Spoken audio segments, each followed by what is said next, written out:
Hello, everybody, and welcome to another episode of On a Heater Podcast featuring myself, former professional in hockey and basketball game photographer Dashing, and my good friend Kiwi. We are two idiots blundering on about sports. Hello, Kiwi. How's Zagaria? I'm doing well, and a little surprised to get us started. There was so much news this week that we will be splitting this episode into your normal weekly Friday release, as well as our bonus day release that will be on this Sunday. So make sure you listen to both of those as they release. You don't want to miss any of the topics we cover. We'll also be adding a new segment to this episode, the Friday episode. So I hope you're excited for that too. But enough of all the business nonsense. Let's get into it.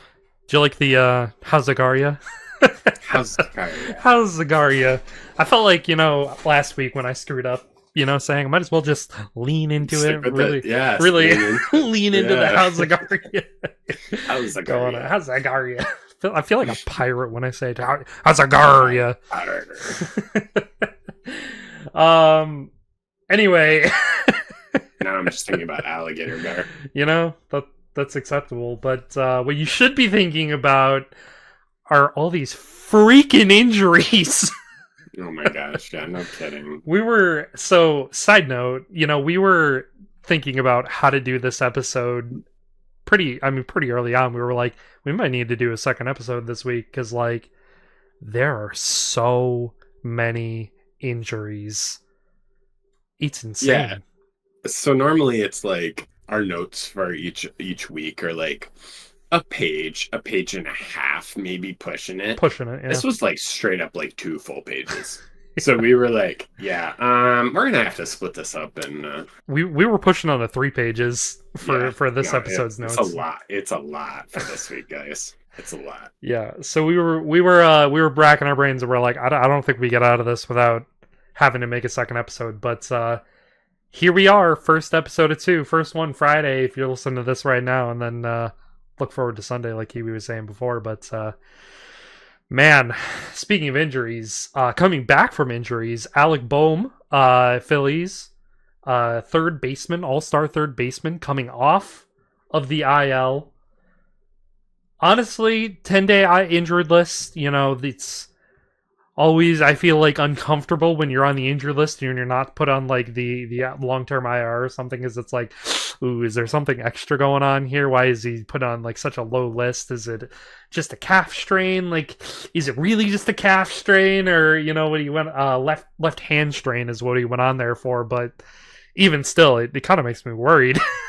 Right. Yeah. Like the 10-day is always like, okay, is this actually just an injury that they just need a few days off to get recovered from? Or is this like, Right. hey, we're testing the waters to see if this is something serious, Right.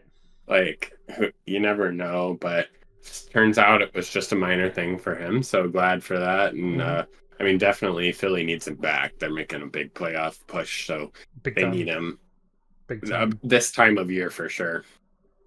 And I mean, in his comeback game, it was a little shaky, but I mean, for the first time since September 3rd, when he was out, since he went 1 for 4, he had a single in his return game. The Phillies beat the Mets 2-1 in that game. In the last 7 days, he's had 3 games played, 11 at bats, 2 hits, which is a little iffy, but he's got a home run out of it, and 1 RBI, 1 walk, 2 strikeouts.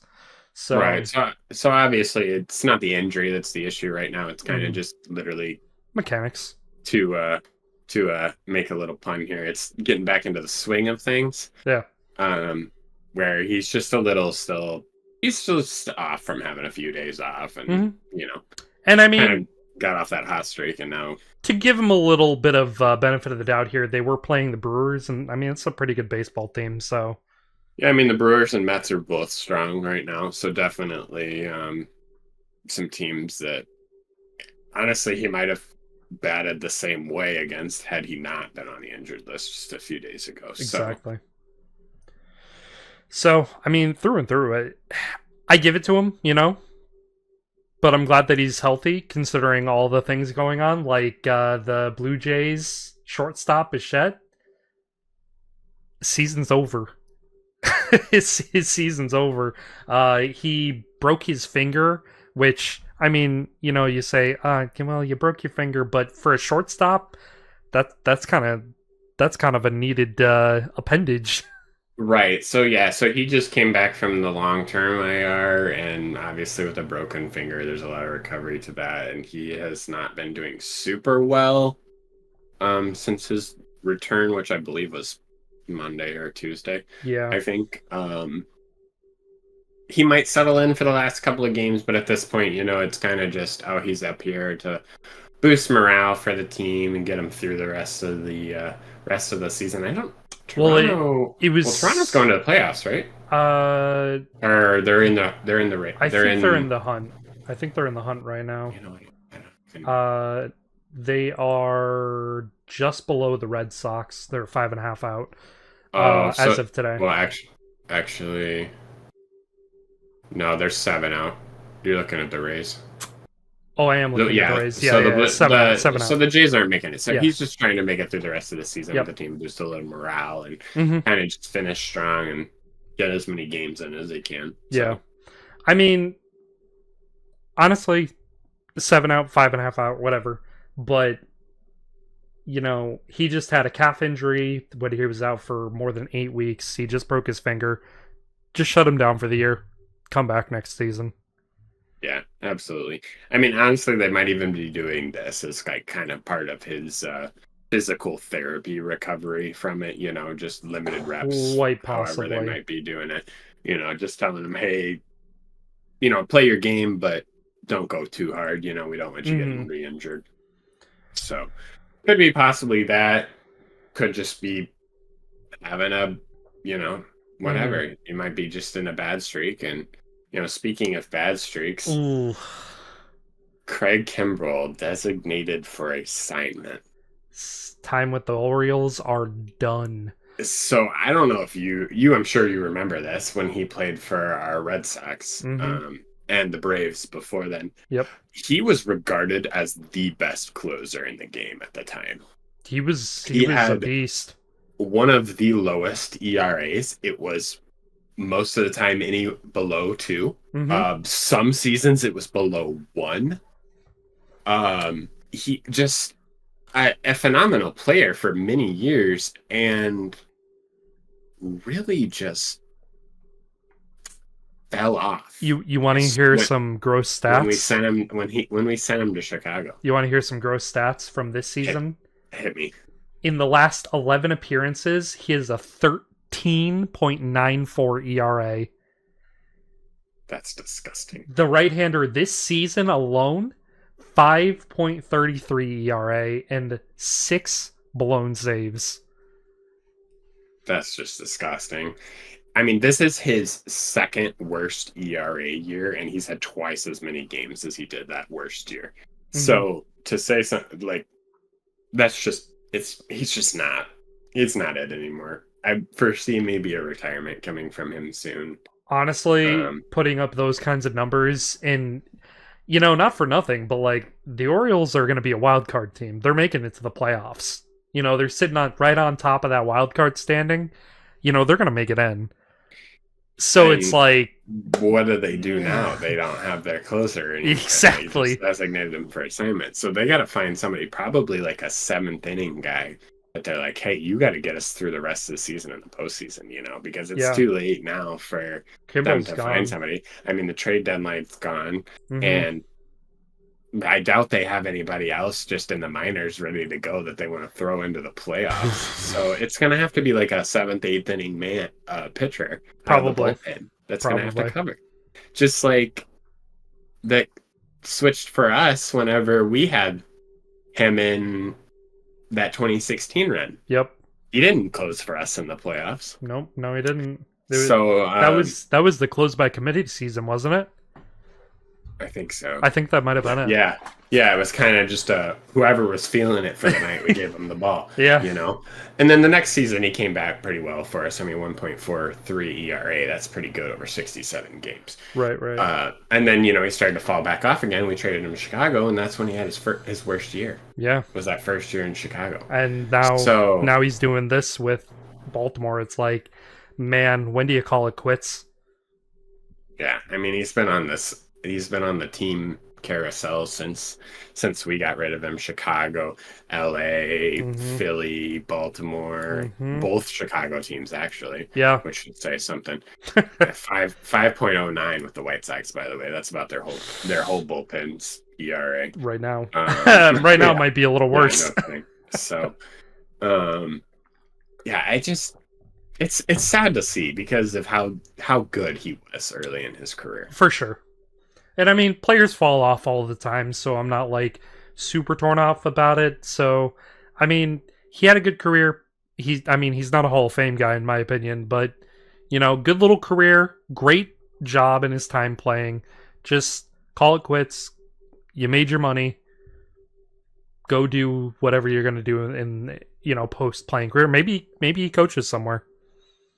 Yeah, I think. honestly, he would be a very good bullpen coach or anything like that. So definitely, I could see him landing a pitching job or a coaching job somewhere Yeah. in the pitching side of things. Even maybe I don't know what his management skills look Mm-hmm. like, but if he's got those, then definitely like a management Alex position Cora is somewhere or doing something. great in that kind of role post Yeah, playing. so there you go. Um, So talking about leaving, a little bit of weird leeway here. Jose Altuve showing the dogs for free.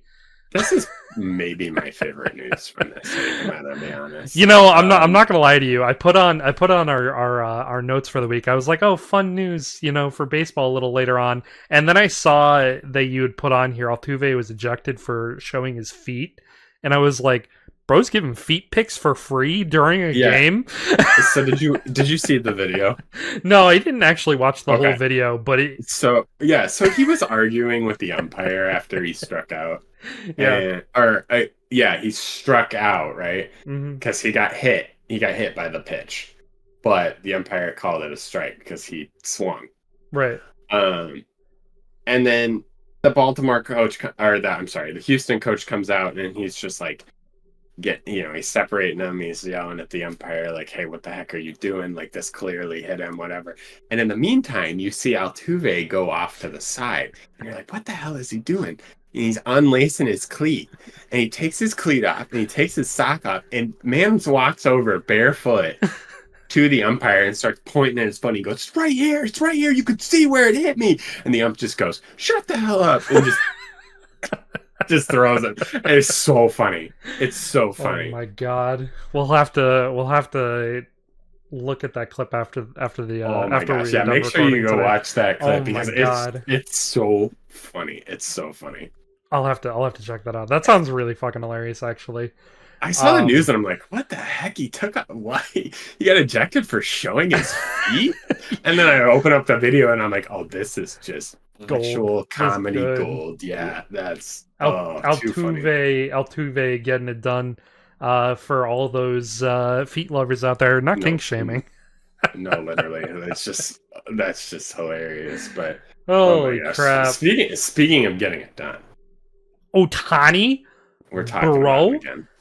I mean, We're how talking how about him can again. how can we not talk about Shohei Otani?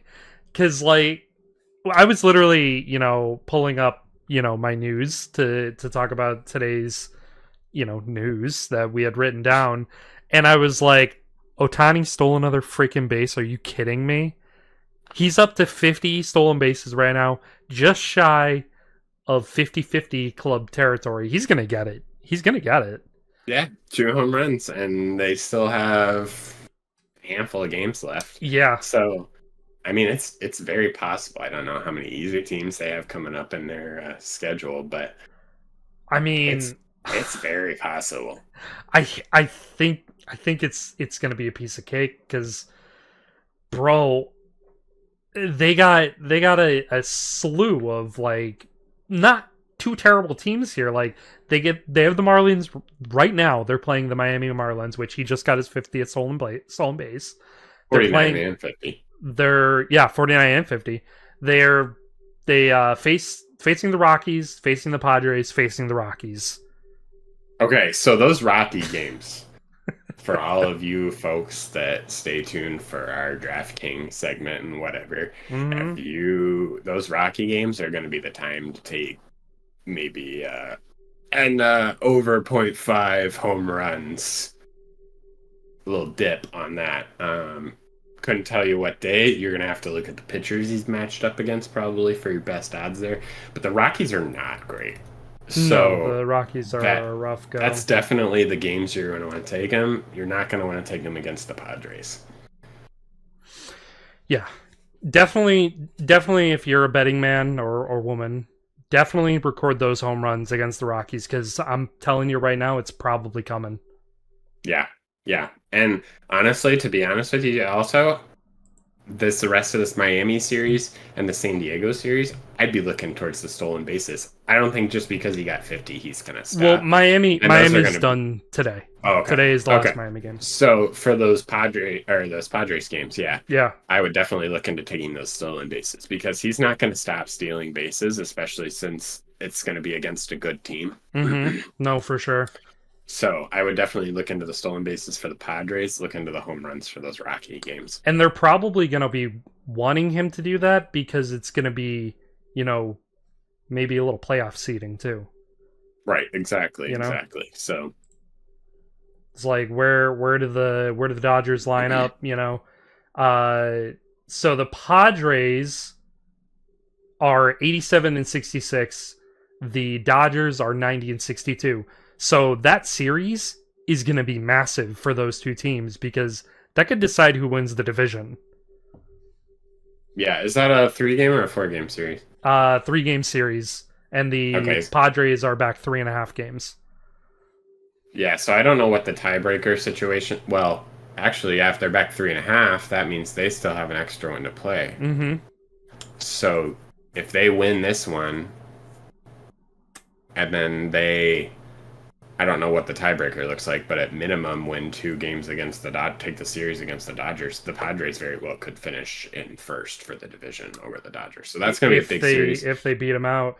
So definitely, yeah. Which the Padres have a little bit of an easier time. They get 3 games against the White Sox. Here we go, talking about the White Sox again.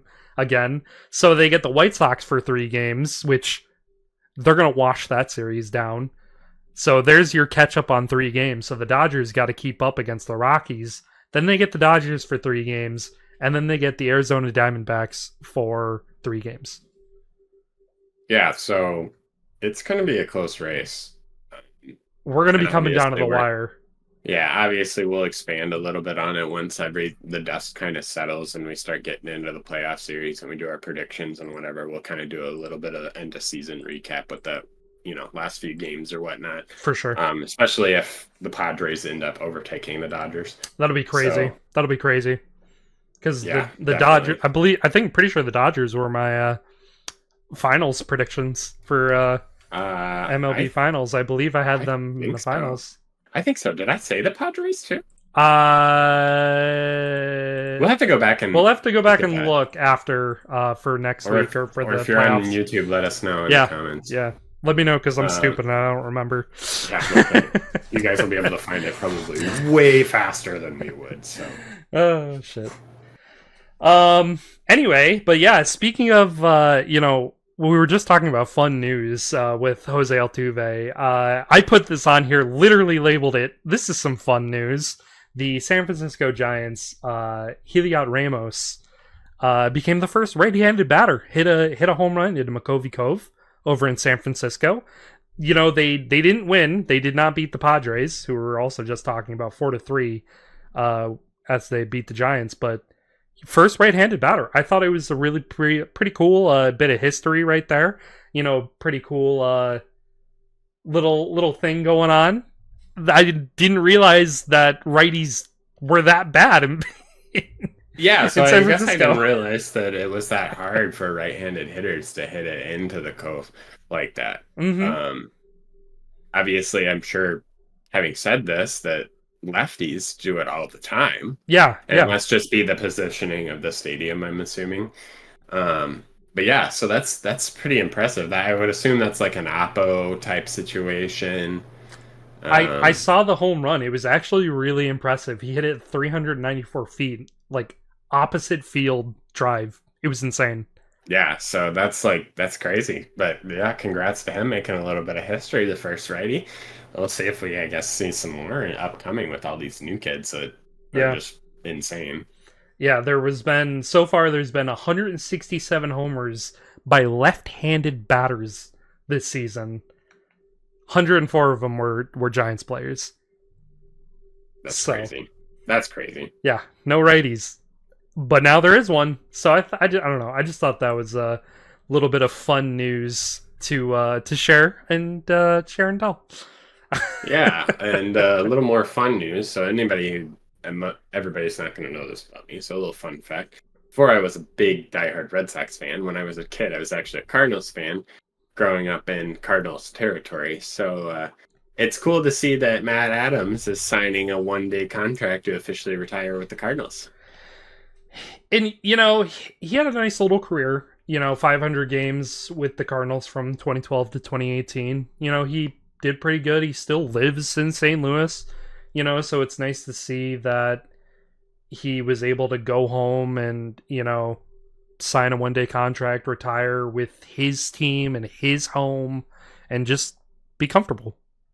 Yeah, I mean, whenever I was kind of moving out of my Cardinals phase, and I'm still a big Cardinals supporter, but whenever I was moving out of my Cardinals phase, that's kind of when he was coming in. So I got to see a Mhm. little bit of him before I officially transitioned over. But um, yeah, I mean, great guy, good player, Yeah. nothing bad to say about him. So I'm glad that he did that. Kind of almost pulled the Albert Pujols move, and I know Pujols played his whole last season with the Cardinals, but hmm yeah, it's just really cool to see something like that. I like when they do that kind of stuff. I also do. I love seeing, like star players or just like big name guys, like career guys who take a few seasons, go other places, sign those one day deals and go home to where, it all began and, you know, end your career where it started or, you spent the most meaningful amount of time.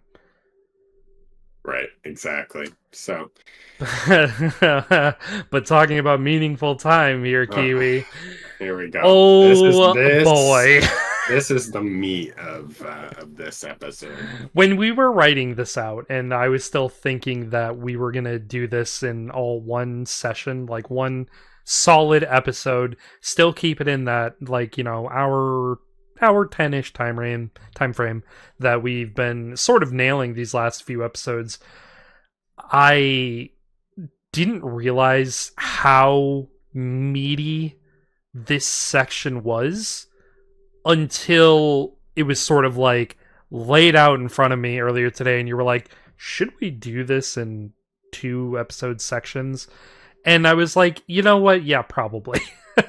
Because just leading off here, Christian McCaffrey, San Francisco 49ers star running back, 4 weeks on the IR.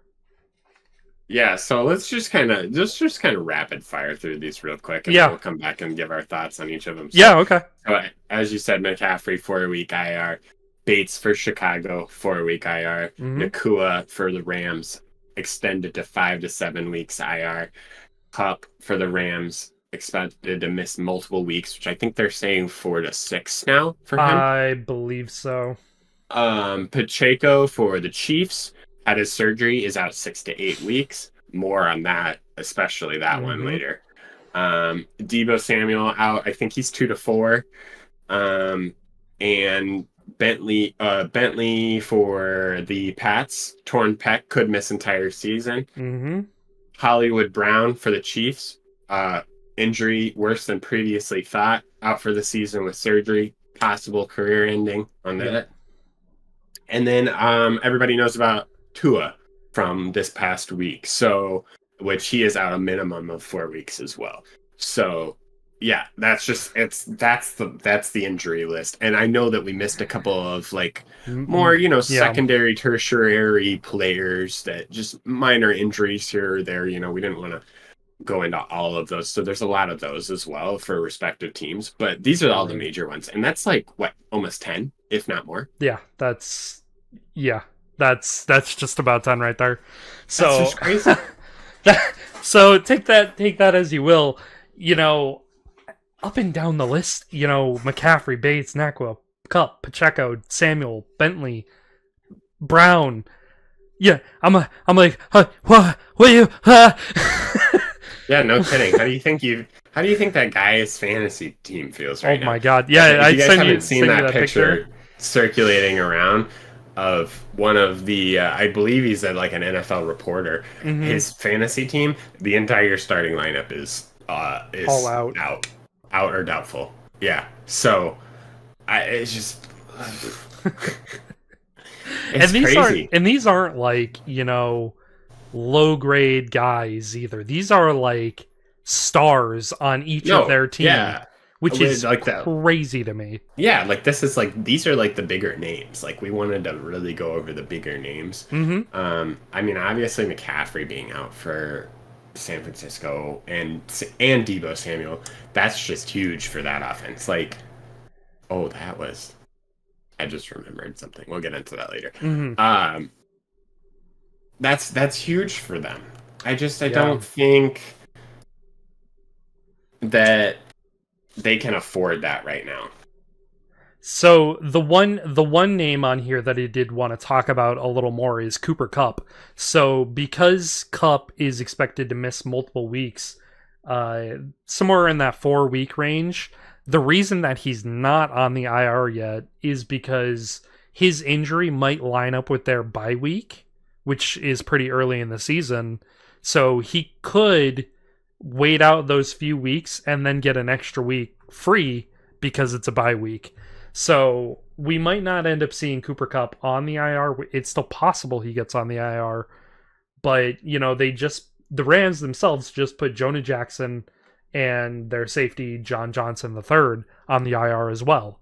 So As well as Nakua. yeah, Yeah. as well So as Puka. So you add three people right there, bang, bang, bang, right on the IR. It's like holy shit. We're gonna put Cooper Cup on there as well. Let's maybe hold off to put him on the IR because when you put somebody on the IR, you can't just like, oh, you're on, you're off, you're on, you're off. There are steps that you need to take. There's a certain amount of time that they need to be away from the game for the IR to function. And I think it's the right move to not put Cooper Cup on the IR and to just sort of let him heal and just bring him back maybe after the bye. yeah, definitely. Obviously, I mean they're going to be without Nakua until past that bye week. Mm-hmm. I don't know how long the other players are out as well, but it's definitely something. And who knows, he might heal up and be ready to go the week before bye week. Right. Who knows? It could be anything. I mean, as we said in the past, professional athletes heal at an absolutely insane Insane rate speeds. sometimes. So it's very much we'll just have to wait and see, I guess. But And yeah, I I mean it's mean, a tough blow for the Rams, definitely. it is a tough Don't blow. I mean, they have a week 6 bye, like I mentioned, so like, it's super early in the season. So I think using that as like a reset point for Cup for potentially, I mean, you name it, those other two as well. Johnson and Jackson, hopefully, they're able to come back as well. But I mean, like you mentioned, Puka is definitely going to be post bye week, so that'll be a little tough for them. But they should hopefully get him back around like the Seattle or Minnesota game. Yeah, hopefully for them, hopefully for the Rams. I Mm-hmm. mean, definitely don't expect them to win a lot of games right now. And No, that's tough. and they're already starting 0-2. They're already 0 Yeah. 2. So I think oh shoot, did I take the Rams for my division winner for that? I don't remember. Ooh, if I did, this is not going to play out too well. Well, who else could it even have been? Yeah, I took the Rams. I think you did. Are good. All right, well, I'm looking for a strong second half from them. So, and maybe a couple lucky wins here and there on the way. So, yeah, I mean, so that's the Rams, that's the 49ers moving into Kansas City here, I mean, Pacheco out with that fractured fibula. Surgery went well, so that's great. Mm-hmm. They were worried that it might not go super great and it might be a longer recovery, but went well. So 6 to 8 weeks for him. And then Marquise Brown, I mean, that's tough. That is really tough. That's tough. I mean, he's their best receiver. He's basically He's their only receiver. He's like one of two that can catch the ball. You know, the earliest that he can come back right now is January, like late January, so right in time for the playoffs for them. But there's a chance that he doesn't bring him back. I mean, or do you maybe off and make sure he gets a whole off season under him? Well, I mean, maybe you do. Maybe you bring him back for the postseason just because they might need him. Honestly, I guess it's a little different for football. Like when it comes to hockey injuries, right? Like sometimes you don't want to bring that person back right when they're feeling good because it jumbles up your lines, and if you're on a hot streak, whatever, you don't want to mess that up. Yeah. But when it's football and it's just one game next playoff round, then it's a little bit different, I guess. So yeah, possibly could see him, come playoff time. Obviously the Chiefs are going to be there the way they're playing, of how many people are out on injury.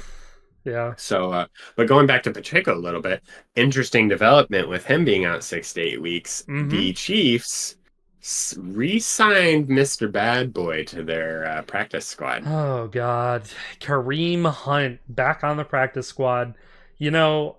I have zero issues with Kareem Hunt right now. I used to not particularly enjoy him in the league just because of his out of team actions that he's so carelessly committed.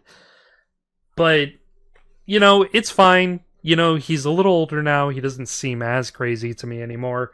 But the Chiefs, they have rookie Carson Steele and veteran Samaje Perine as the running backs right now.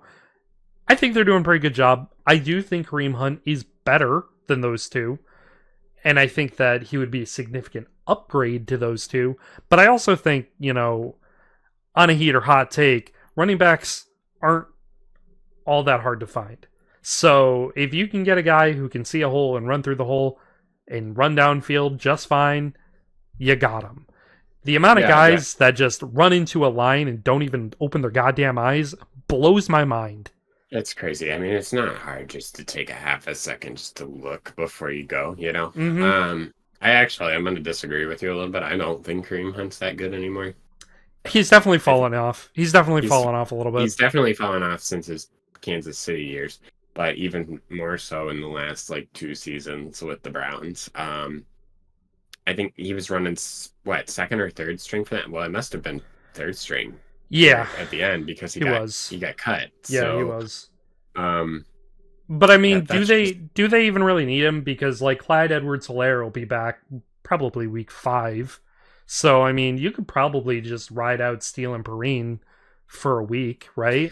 And I think that's really what this is. Probably is just a little bit of backup just in case another one goes down, which would be insane to have three of your running backs down. No, absolutely. Yeah. So yeah, I mean, I think that's just what this is. He's just there just as a kind of like a safety net kind of situation. Once the other ones come back, then they'll cut him, and that'll be it. Yeah. No, I completely agree. I mean, even as a practice squad guy, though, probably a nice little piece to add. I'm not upset over it. I'm not sad over it. Whatever. I think it's just a good get. Is what it is as an insurance policy of all of these injuries going on. But speaking of injuries, I did want to talk about something, and we put it on here, even though it was the elephant in the room of injuries. Tua, concussions, should he retire? I really thought when you hesitated there that you were going to attempt the last name. Not at all. I was just going to sit here and wait because he's been in the league for 3-4 years now. I still have no idea how to freaking say his last name. Tagovailoa? Yeah, I'm not even gonna try. Tua Tagovailoa? It's Tua. I think it's Tua. Yeah, it's Tua and whatever his brother's name is that's escaping me right now. But I think I don't it's know, man. t- It's tough. Tug Viola or something like that. You had like emphasis on it. I don't remember. Yeah, something like that. It's just tough because, like, well, first of all, who am I to seal a professional football player's fate, Right. But obviously, that's not why we're here. Nobody cares. We don't care about that. We're here to give you our opinion. Yeah. Um, I It's think it's tough. I think he's stupid. I'm gonna start with that. Okay. Um, he didn't learn how to protect himself correctly, No, he did not. and he fully had the opportunity to wear a Guardian helmet this year and He chose not to. absolutely did. And I think the Guardian helmets, at first, when they were introducing them, I thought they looked a little silly. But seeing them in game, I haven't even noticed them, and people have been wearing them. With the cover over them, you don't You don't notice notice them them. unless they're really like highlighting the player Yeah, in the video, like in the stream. yeah. You don't You see it. don't notice them, and even then, honestly, if it's windy or anything like that, blows a little air under them, you don't notice. They puff right up like a normal helmet. Yeah, So they it's look great. I don't think they look bad at all. They Yeah, they look great. the covers they designed for them are fantastic. It blends them right in. Hmm. Nobody really notices. To all the fans that are there in person, you would have no idea Yeah. No, you wouldn't have unless no you have clue. binoculars or something. So why? Yeah. And you're Why? a high risk. You've had what? This is your fourth now. You've had Hmm. three but previously since you had been in the league. Before And the Guardians came in for the full season. I don't know if you Why saw. not? I don't know if you saw the video of this latest one. It was not pretty. The angle? Yeah, the angle that the angle, well, not just the angle. When he hit Damar Hamlin in the chest and he flipped over, you saw his hand sort of like grip up. And there were some like neuropsychologists out there that were basically saying like when you see somebody doing that kind of hand motions, he lost consciousness. So like he was out. Yeah, well, I mean, essentially that's what a concussion is Well, anyways, right, right? yeah. Well, Is your concussions vary because like I've had right. concussions in my lifetime, I'm sorry, a but multiple concussion syndrome. uh yes. Someone Hmm. who's received multiple concussions, that's Yeah. extremely common for them to black out like that Hmm. with subsequent concussions. But he, So, but if you're at the point where you have it's that severe, number one, I agree with you. Why are you not wearing a Guardian cap? Because it is stupid to not wear one. But number two, is it really worth it? You have all that guaranteed money. Call it quits. Save your life from CTE. Save your life from your family. Like, do you really want to be dying out on that field for an extra, $10 million contract or something? here's I'm going to give you my opinion now. Okay. To start off, that money's not guaranteed unless it's actually a medical related retirement. Hmm. If he is forced to retire medically, that money is guaranteed. If Yeah. not, he has to reach a deal with the team over what money they're going to pay him Yeah. for an early retirement. Setting that aside, it's tough to say that I think that he should give it one more try, because if that try ends in another concussion, it could very well be his last. But I think that if he gives it one more try, he takes some time off, he learns how to protect himself, Hmm. and he switches to a Guardian, I don't think I have too much of an issue with him coming back. I don't think that I do either. If he's protecting himself, if he's wearing a Guardian cap, if he's sliding correctly. Yes, not diving head first into a freaking corner. Slide. Slide. You idiot. Slide. You're still in field goal range, my guy. You're not the big running back who dives over the goal line on the 1 yard line for a Yeah. Super Bowl touchdown. Mm-hmm. That's why you see those guys wearing Guardian helmets, by the way. No kidding. You're not that guy. You're the freaking quarterback. You're the most important person on that team. Wear a freaking Guardian helmet. Mm-hmm. Learn how to slide. And don't be generally just stupid about protecting yourself. And it sucks too, right? Because he kind of just like I feel like sealed their team's fate a little bit for the season. You know, he's out Yeah, because for X amount of weeks, and their if he backup is doesn't, yeah, Skylar Thompson. if he doesn't make a comeback in the next, like pretty much right after the 4 weeks, I'll give it Mm-hmm. 6, and they don't win any games in that time. Yeah, I mean, that's my no. That's mine. Did I Yeah, predict them for the East too? that's Did we yeah. both do them, I or think did I do the so. Bills? I think we both did the Dolphins. I don't I think remember. we both did the Dolphins. Yeah. So Like, what are you doing? I don't know. I'm getting upset about this. So Unnecessarily heated. We should I think this take a is breath, move on to get so overheated over something else because, boy, oh freaking boy, am I just annoyed. We're just talking about contracts. I'm annoyed. I'm really pissed.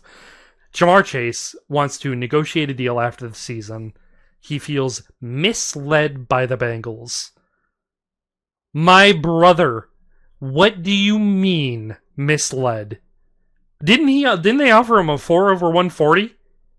Didn't I read that somewhere? So What do you mean you were misled? So I think there's something with that. I think that it came out that maybe that wasn't completely accurate.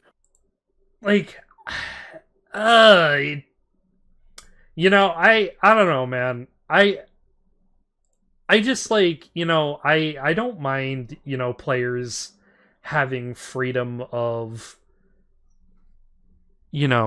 choice on contracts or, choice on where you play and stuff like that.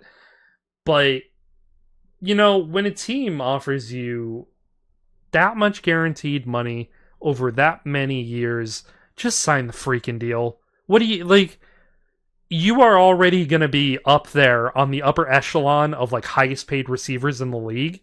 What are you looking for? What are you looking for? Somebody... Yeah, I don't know. It's just a whole thing. So he called them a disruptive influence.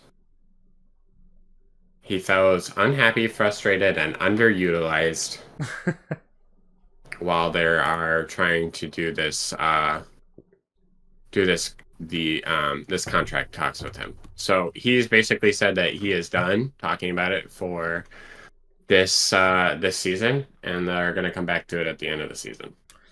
And what's even more interesting is he took out a $50 million insurance policy on himself for the season. Huh? you want to run that number by me one more time, Jamar? Yeah, I don't. Like you said, you're pissed off about it. There's some things that we're covering this week that just genuinely make me irritated. Yeah, and it's stuff like this. It's like, what are you doing? Just sign a freaking contract and shut up about it. Well, don't you want to just go back to normal and know that you have money? Mm-hmm. I mean, listen, sign me to a $1 million contract. I'll play the NFL. I will work out and play in the NFL. I swear to God. You know what I mean? Like, shut the hell up. You could sign me the league minimum, and I'd go freaking do it. I'd do it in a heartbeat. Yeah, I'd go play on the practice squad or something. It's crazy, but some other interesting news, less irritating, that I thought was surprising, but the 49ers came out this week and they said that they attempted to trade for Justin Jefferson in the offseason. I did see that, and honestly, it interested me, but I'm not surprised that Minnesota decided not to move on Justin Jefferson because, let's face it, he's the best receiver on their team, but not only one of the best receivers in the league, but moreover, he actually likes living in Minnesota. He likes being on the Vikings. He actually came out and said that living in Minnesota playing for the Vikings is probably one of the best setups he's had ever because of how quiet it is, because of how homing it is, and he doesn't feel like he's an idiot out there going to get in trouble in like LA or anything like that. So that's one of the things that I've kind of heard from all the sports, as well as just general public, is that Mini, the Twin Cities is kind of like It's a pretty great nice. place to live. It's not I've bad. never heard really any professional athlete complaining about playing there or living there. Mm-hmm. And I know some people who have lived there in the past, and they all say they love it. Yeah. So why Yeah. wouldn't you want to go play? And the fans are diehard The fans for are all of their teams. absolutely love their players Like out there. Yeah. Vikings fans are absolutely nuts. Yep. Wild fans are nuts. Timberwolves fans are crazy. Mm-hmm. Um, oh, Twins fans. I mean, Twins fans. Oh my God. Twins fans have had some rough years to sit there and watch Yeah. over the past, 20 years or so. And the fact that they stay and they still support their team like crazy is wild. So Yeah. My cousin actually lived out there for a little while, and he went to a few Timberwolves games because they were just in the playoffs last year, and he said they are nuts for their team out there in the yeah, NBA. So it's like it's a crazy sports city to live in. very So cool. honestly, I'm glad to hear that Jefferson is comfortable there. It's gonna Mm-hmm. make him, Yeah. be a great player. I mean, he doesn't have any distractions. He loves No. playing there, loves living there. So Yeah. good for him. But speaking about places that you love to play, how about your places you hate to play? How about we talk about how much we hate the Carolina Panthers as well? Because I mean, I guess hate's a strong word. I strongly dislike the Carolina Panthers. I strongly dislike their ownership. I strongly dislike their GM. I strongly dislike that they are ruining Bryce Young. Yeah, absolutely. I mean, just taking him and just snapping all chance of having great talent. I Mm-hmm. mean, he is a very talented quarterback. Yes, he's not one of the top ones in the league, but he's definitely a solid quarterback that could carry you into playoffs and whatnot if you gave him the support, which, by the way, in case you hadn't noticed, Carolina is not doing. No. So I know you're tanking your team. You're trying to get good, get good draft picks, get good players in there, whatnot. It takes time. But come on, dude. Like, there's How a certain degree of how much ruining, time? I'm gonna branch off of this in a minute too Yeah. because it's a similar issue elsewhere in the league. Mm-hmm. But yeah, I know your defense doesn't suck. Your defense sucks. Okay, that's not Bryce Young. That's a completely different thing. If you want something to focus on in this rebuild, focus on your defense because, as they say, defense wins championships. And if you Defense don't wins agree with that, championships. if you don't agree Absolutely. with that, 13 of the last Super Bowl years, I've Mm-hmm. had a top 10 defense win them. I So, will say defense does win championships, but if you're going to draft a quarterback one overall in the draft that is a very highly rated prospect, you better have a damn good offensive line to protect that kid. right, exactly. So, yeah, so that's the big problem, right? Who cares if he has anybody to throw the ball to? He can just, float it out there and Mhm. whatever. Who cares about the defense? The offensive line to protect your star quarterback is the bread and butter of that should be your team. Mhm. You should devote all of your resources to that offensive line. And Yeah. the Panthers just aren't doing it. No. And to branch off of that, you know who else isn't doing that and who is ruining their number one star overall quarterback? The Chicago Bears. Right So now. don't even get me started on that because as you all know, I'm a huge Bears fan. We have the defense. Yes, we have the receivers. Yes. Oh my God, we gave him so many offensive weapons to deal with. But you know what we forgot to do? We forgot to give him the people standing in front of him. Which, to circle back, because we didn't really expand on this too much, our center is out on the 4-week IR. So there's Mhm. another person that's not protecting him. So don't you think it would be nice to have some guards and some ends in his stead that could protect him? No, we're just going to let him get sacked. We're just going to let him. And did you see the stat that he is the second fastest quarterback in the league right now to get rid of the ball? I mean, he kind of has to be, doesn't he?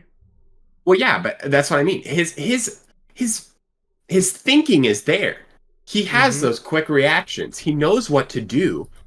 It's just he has to freaking bail out of the pocket all the time so that he doesn't get laid out on the field and end up with four freaking concussions like Tua. Well, I mean, if you not to flip flop too much here about talk about the Bears, talk about the Panthers, but even more proof in the pudding that the Panthers are trying to tank. They just waived their sack leader.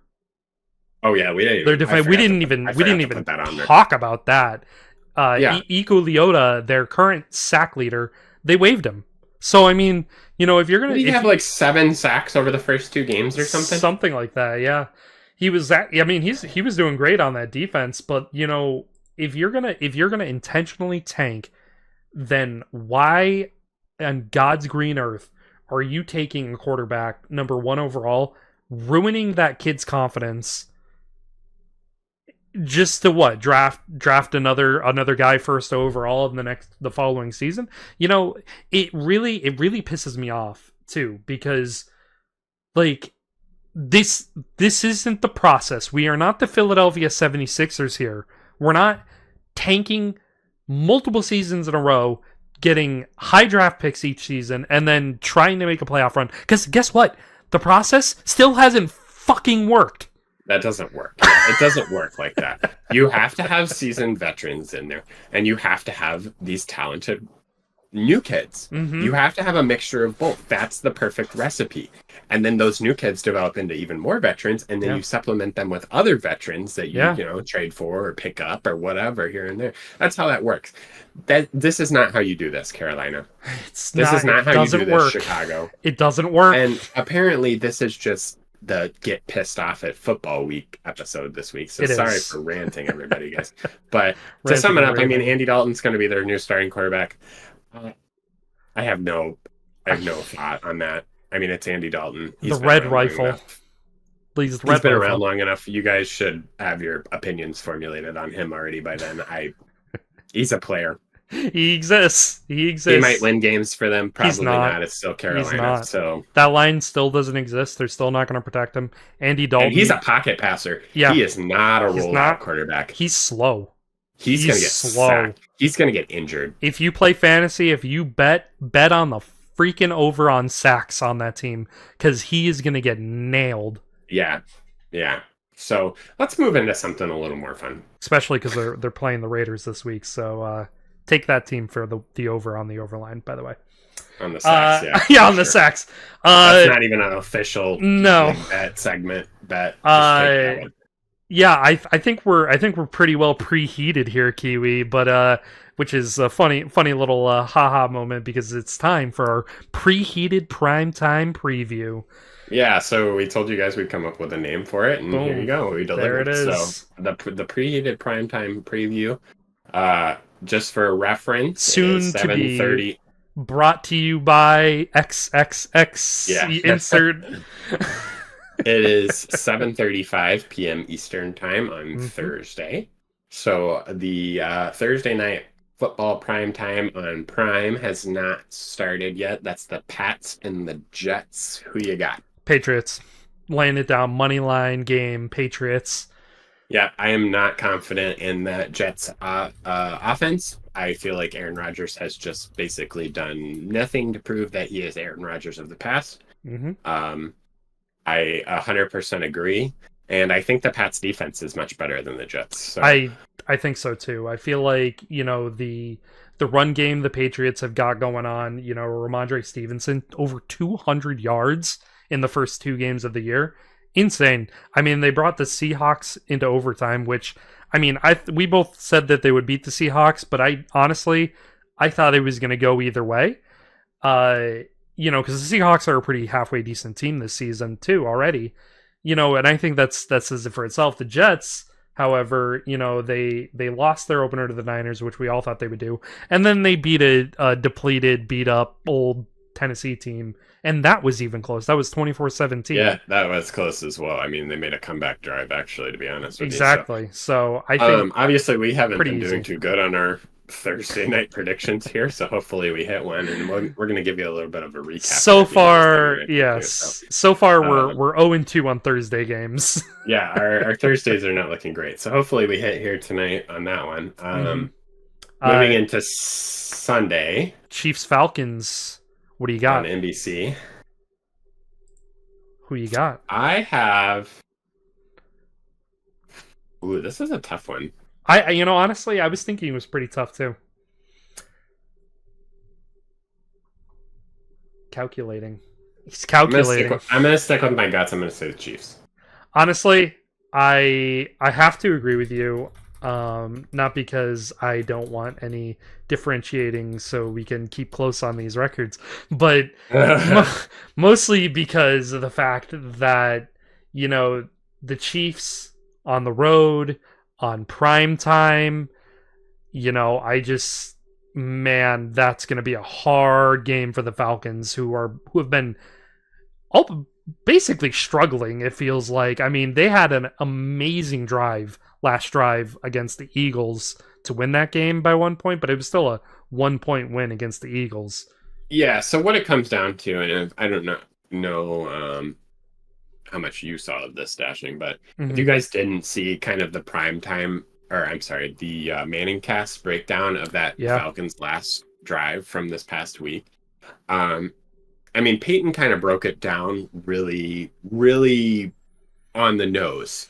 Um, Essentially, what was happening was Kirk was within that 2 minute. It was a 2 minute drill Yep. to win that. And that is a very consistent thing that you see across all teams. Yeah. Quarterbacks understand the 2 minute drill no matter what team you're on. Yep. So basically, what this comes down to is Kirk is still not comfortable in Atlanta, and he just had a 2 minute drill, which he is comfortable with. That's why they won that game. Yeah. So I'm still not confident that he's comfortable yet. For Atlanta, I guess we'll have to see this week. I know I that. think it'll be a good game. I think it'll be a Yeah, good I mean, game. I still trust Kirk, but at the same time, I think he's still not fully settled yet. So Mm-hmm. we'll see how that goes. But we got But a nice doubleheader on Monday as we well. do, we do. First the two games over on ESPN, Jaguars Bills. I'm not gonna lie to you. I was honestly, or pretty early on here, I was thinking Jaguars might sneak a game out here, but I don't think that I can look away from the Bills right now. I think they're playing too hot of football to drop a game right now. Yeah, and boy, were we kind of wrong in the early predictions of the season with the Bills. I Yeah, mean, we we were. said there wasn't anybody to throw to, and to an extent, we're right. Yeah. But we forgot the fact that Josh Allen is in fact Superman, and that he can do it all himself, and he doesn't need anybody. Mm-hmm. So, yeah, I also have the Bills this week. I know this is crazy variety this week. You got to take risks to pull ahead in the standings here but. No, yeah, I mean, I have the Bills too. I have Mm-hmm. no faith in Trevor Lawrence. I have no faith in the Jaguars this season. Why would you? Yeah. They're the Jaguars. They're always inconsistent. That Yep. they could pull a win out here. Who knows? But they're going into Buffalo. Obviously, the Bills Mafia is going to be nuts, Oh, they're gonna be insane. and it's going to be extra nuts because they've been seeing their quarterback absolutely ball Trounce. out right now. Trounce Yeah. teams. So yeah, I mean, I got the Bills too. I think this is probably the most clear cut out of the three that we've I went think over so so. far. I think so. But moving into the second of the doubleheader over on ESPN Plus or ABC, Mm-hmm. we got Commanders and Bengals. I This think one is going to be spicy. I think we're gonna have a little bit of differentiation here, and tell me if I'm wrong right off the rip. But I'm actually gonna go with the Commanders here. I think the Commanders, despite being a 1-1 team, having a really rough game against the Giants, they got no touchdowns, but still won the game. Freaking kicking spree. I feel like Jaden Daniels is doing really well, despite the fact that the Bengals have had two tough first games of the season, and Joe Burrow is absolutely torching it right now. 422 yards throwing, two touchdowns. I feel like things are going bad to worse for the Bengals, and I feel like they're going to drop three in a row here. And I think the Commanders are going to sneak out a win.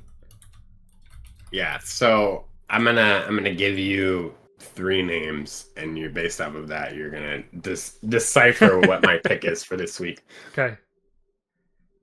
Joe Burrow, Mm-hmm. Jamar Chase, Mm-hmm. Jaden Daniels.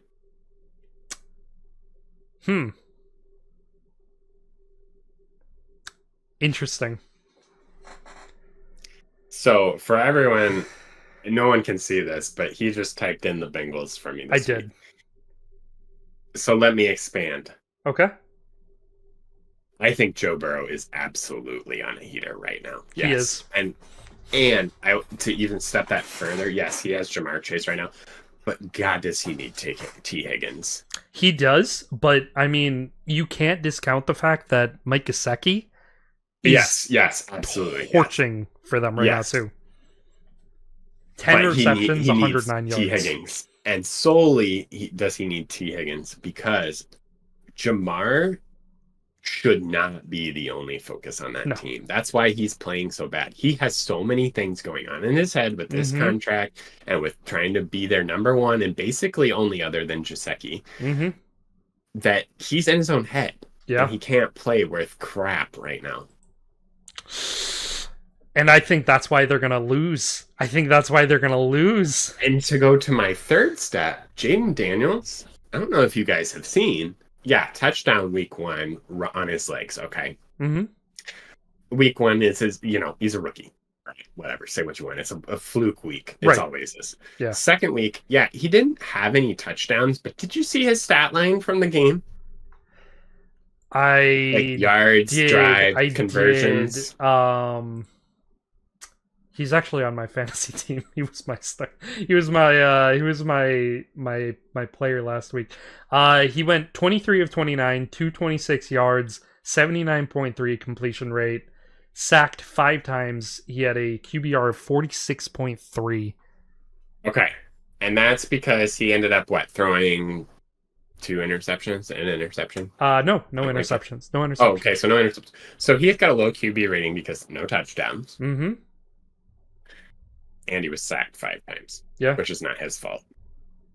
Most of the time. Yeah. Most of the time it's not the QB's fault. I mean, he's also a young guy. He's not supposed to be running, so exactly. I feel like he is learning to be a pocket passer and not force himself onto his legs. Yep. I think week 3 is when he hits his stride. And for that reason, Dashing, you have to change my name because I was also on the Commanders train this week. Okay, all right. A little bit of money magic here on had to throw a little spice in there on this one. Honestly, all right. I see you.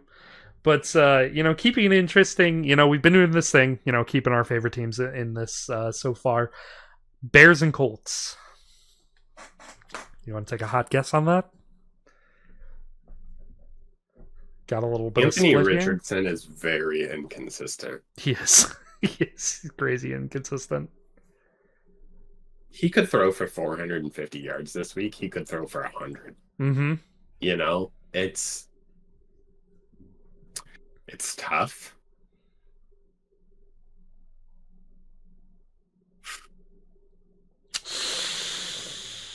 Do we know if... So Keenan Allen should be back this week. Obviously, Rome Odunze is back this week. But we are now at our center. Yep. On an offensive line that's already absolute crap. If it helps, Travis Homer is questionable, Odunze is questionable, Keenan Allen is questionable, Montez Sweat is questionable. So Odunze will for sure play because he played last week. Yeah, he'll play. I would think that Keenan Allen will play since he was basically a game time decision as well. I think he'll play. They're also playing. They're also playing in Lucas Oil Stadium in Indianapolis. So at Colts. Yeah, this is a tough one. That's a tough one. I'm going to go Chicago. Okay. And not because I'm a Bears fan, but because I believe in their defense keeping Richardson under control. So I'm going to give you a little opposition here. I do agree that Richardson is inconsistent, but I do think that, they do have some good offensive weapons, and I do think that'll be good enough to overcome that offense and defense, because the Bears offense is so inconsistently bad right now with their offensive line. I think that they're going to be good enough to get a few turnovers, and I think they're going to tire out the Bears defense, and that's where Richardson is going to shine. Yeah, it's tough. Yeah. It's tough. Hard decision. I just don't know what what to really say about it. I mean, these are both pretty similar teams right now. Mm-hmm. Um, in the fact that they're just wildly inconsistent, right? So, yeah, I'm gonna stick with my Bears, All right, that's not a bad choice. but But Kiwi, it is time for our on a heater hot take of the week. And I did want to lead us off here for our on a heater hot take of the week, and say, this is different than any random time when we say, oh, on a heater hot take moment or something like that. This is a planned segment. This is going to be a segment moving forward in future episodes. It's going to be its own thing. We're going to be coming up with hot takes just to spout off here, so you can roast us, you can kill us, you can agree with us, whatever you want to do in the comment sections, do it. Hit us with your hot takes, because my on a heater hot take of the week, Derek Carr is actually better than people give him credit for. I think that Derek Carr... That is spicy. That is spicy. I think Derek Carr is criminally underrated. Despite all of those bad seasons that he's had in Oakland and Vegas, it's pretty damn good in New Orleans so far. I mean, yeah, to an extent, you're right, but it's wow. That's just. I think he's too inconsistent. And does he? He doesn't have any playoff experience, does he? Because of being with the Raiders. I think that they did get in a few times, but it wasn't anything like a wild card type situation. It wasn't anything meaningful. Yeah, so because it's just like, well, the entirety of his career almost, because he came in the league in 2014, and he's basically been playing second fiddle to Patrick Mahomes basically his whole career. Yeah, now third. Well, not anymore. Not anymore. Yeah, almost was third fiddle to Justin Herbert. Yeah. So, and I will agree with you. He has been inconsistent, but was that a symptom of Derek Carr being inconsistent, or was the Raiders that volatile because they were? Was that the reason for his inconsistency? And I think that is more true than the fact that Derek Carr was the reason that they were bad those years. Because I don't think he's a bad quarterback. You can go through the years, you can look at the numbers, and you can see the yards he's throwing per season. He's, pretty early on, he was cracking into the 4K range. Then he was almost cracking into the 5K range of throwing yards. And, last season, he almost threw for 4,000 again. So, it's not bad. It's not bad. He only threw 8 interceptions last year. He only has 1 so far this year, which was a kind of a gimme interception to the Cowboys last week. And, previous seasons, his most was 14 a season, which he did back-to-back in 21-22. But then before that, I mean, probably his worst years were early on, 2014, 2015, and then again in 2017, where he was up in the 13 range. But other than that, he's been pretty steady Eddie, throwing touchdowns, throwing completions.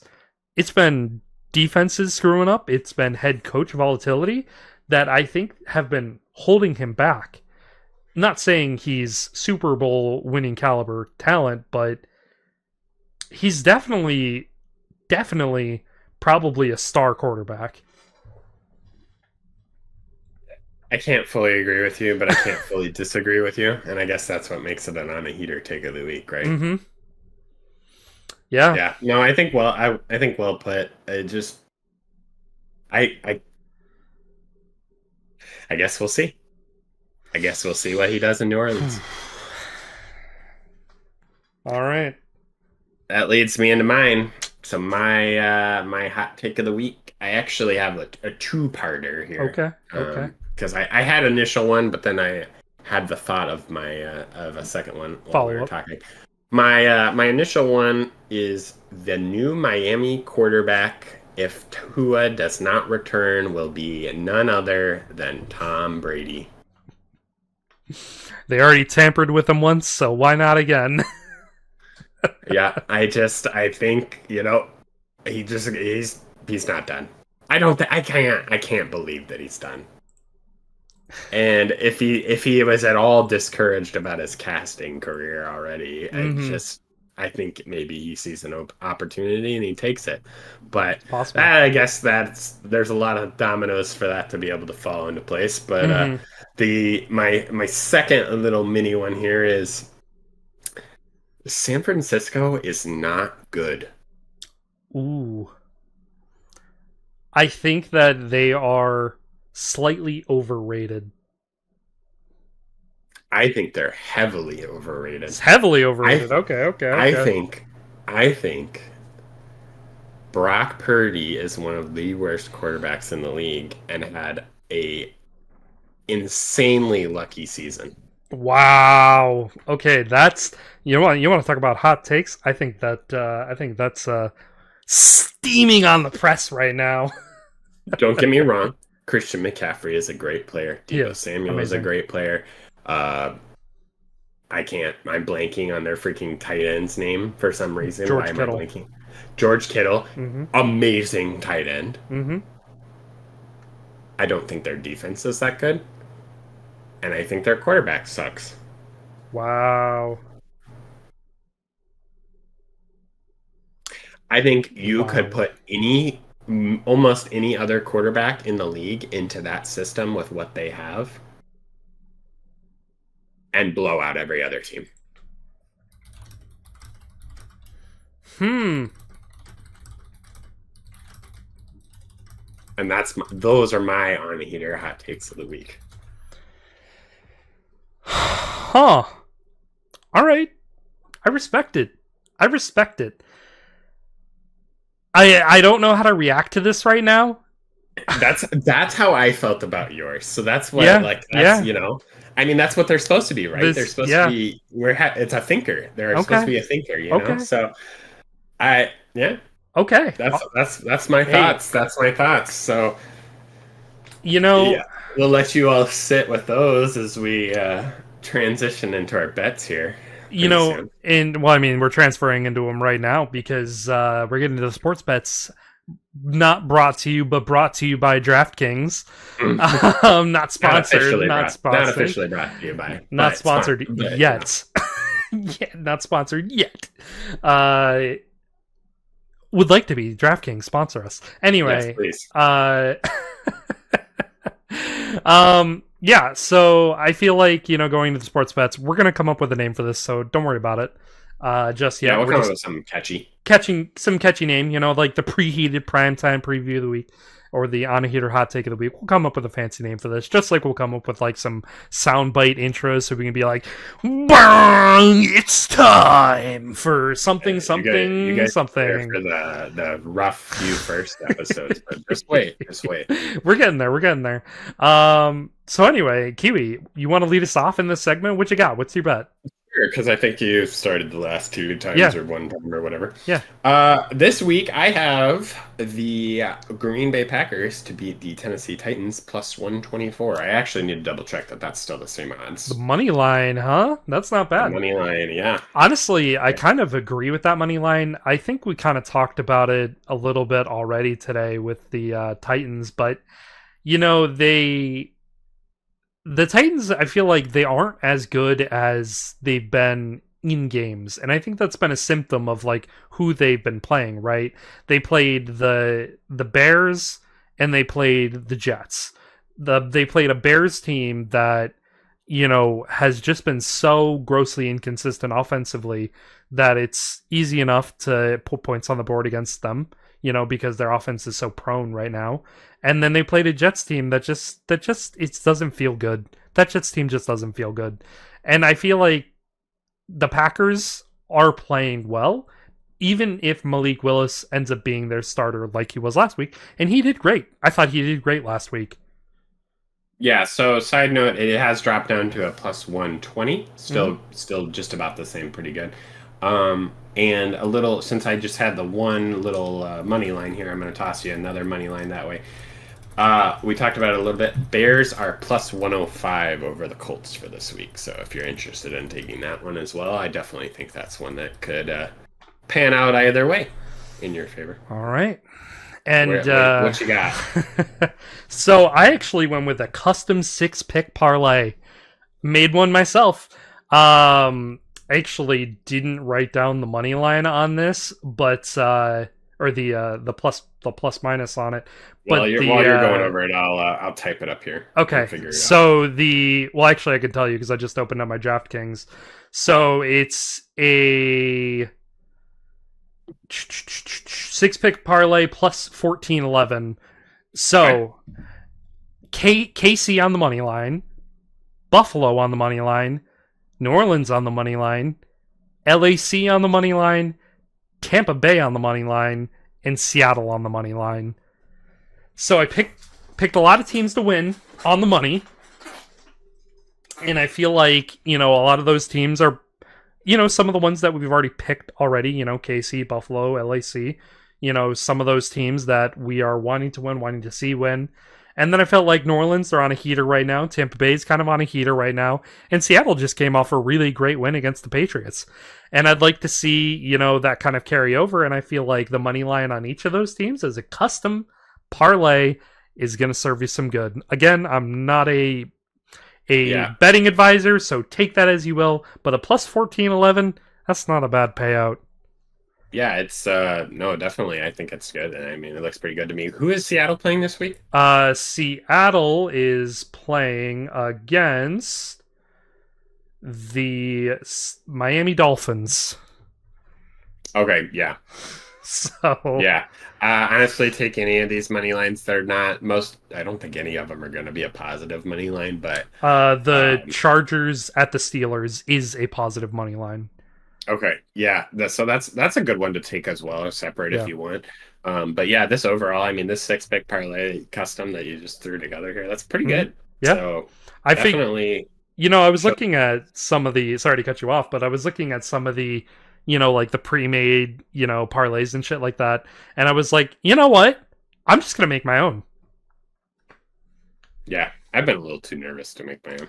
Yeah, I mean, same here, but I was feeling spicy this week, so I figured I might as well toss us a little extra. You guys will find out on the Sunday episode about a spicy parlay that I took. Oh God. But I think that's going to about do it all for us today for this Friday episode. Make sure you guys, once again, you tune into the Sunday's episode, and hope you enjoyed. Yeah, and again, as always, be sure to check us out. YouTube, Apple, Spotify, Prime, wherever you might watch and listen. We're starting to upload YouTube Shorts, TikTok, so go watch them, give them a like, give them a comment. Be sure overall, like our videos, like our podcast, like, comment, subscribe, the usual where applicable. Yeah, and we're going to be branching out on some other platforms as well. So look for us probably upcoming on TikTok, some more Twitter interactions as well. So be sure to follow us there. That account's already ready to go and buzzing. So get ready for that one. And then we had one more that we talked about. I can't remember what it was off the top of my head. Just YouTube. We're going to do some YouTube Shorts as well. YouTube so Shorts. Keep your eye out for those as well. Actually, the trailer is out for that. It's on TikTok and YouTube Shorts. It's on TikTok. It's under Dashing's TikTok right now. It will be re-uploaded onto the podcast TikTok whenever we get that up and going. But enjoy your weekend. Yeah, and we're damn rambling. Be free.